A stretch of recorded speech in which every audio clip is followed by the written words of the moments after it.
centuries ago. But anyway, I think I'll go and have a peep at once and get it over. Now, who's coming with me? He did not expect a chorus of volunteers, so he was not disappointed. Feely and Keely looked uncomfortable and stood on one leg, but the others made no pretense of offering, except old Barlin, the lookout man, who was rather fond of the hobbit.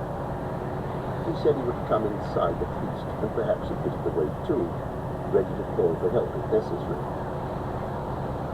The most that can be said for the dwarves is this. They intended to pay Bilbo really handsomely for his services.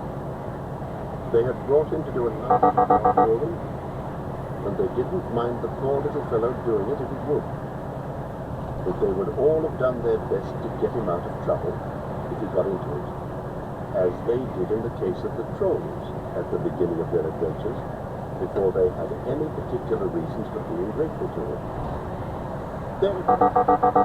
Dwarves are not heroes, but calculating folk with a great idea of the value of money.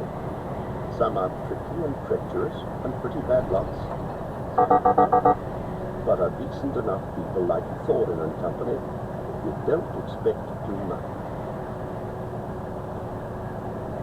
The stars were coming out behind him in a pale sky barred with black, and the hobbit crept through the enchanted door and stole into the mountain. It was far easier going than he expected. This was no goblin entrance, or rough wood elf's cave. It was a passage made by dwarves, at the height of their wealth and skill, straight as a ruler, smooth-floored and smooth-sided, going with a gentle, never... Hi, I'm Salim Russianwala, host of a podcast called Far Flung, from TED.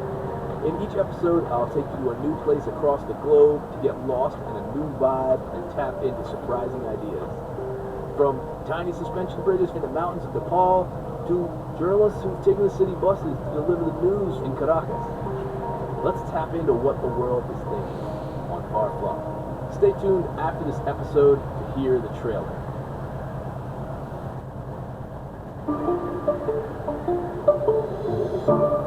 Well, hello there.